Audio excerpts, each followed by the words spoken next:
Граѓаните прашуваа, пратениците одговара. Втор ден во законодавниот дом трае дебатата за улогата на собранието во процесот на европска интеграција на државата. Пратениците од опозицијата ги искористија прашањата на граѓаните за да искритикуваат дека со оваа власт Македонија никогаш нема да стане дел од европското семејство. За жал, вистината е разочарувачка, немојте ништо да очекувате од европскиот пат. Ама буквално ништо. И тоа не го кажувам јас, тоа кажува премиерот Христијан Мицковски. Човекот вика, ако треба децении ќе чекаме за Европа. Што можеме да очекуваме после таква експлицитна во јавност изјава дека нема оваа влада еден чекор да направи?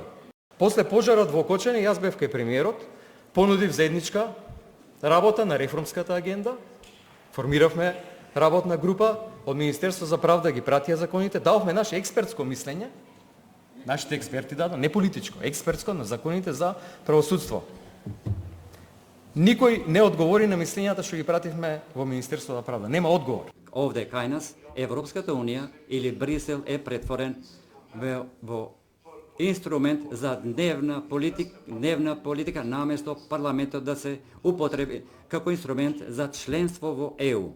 Притисокот треба да го направиме заедно. Ние како опозиција можеме да помогнеме, но граѓаните се тие кои треба да извршат притисок врз владата, на политиката, на институциите во целина. Стратегијата на претходната влада не донесоа во ќорсокак, не заглавија многу длабоко и сега оваа влада се труди да ги исправи оние штети кои што ни се нанесени.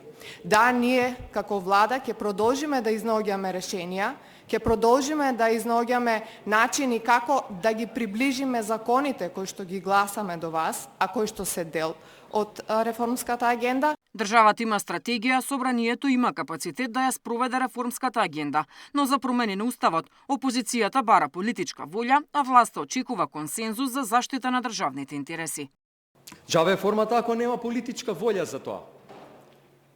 После промената на уставот, по кој што, вие кажете, што загрозува? Што загрозува таа промена на устав?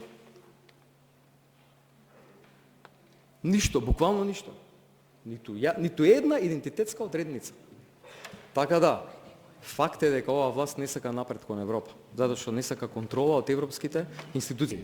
Секој ден што задоснуваме во членството во ЕУ, неколку семејства се на пат за во Софија за да се произнесат дека имаат бугарско потекло. И ние велите да го браниме нашиот национален идентитет.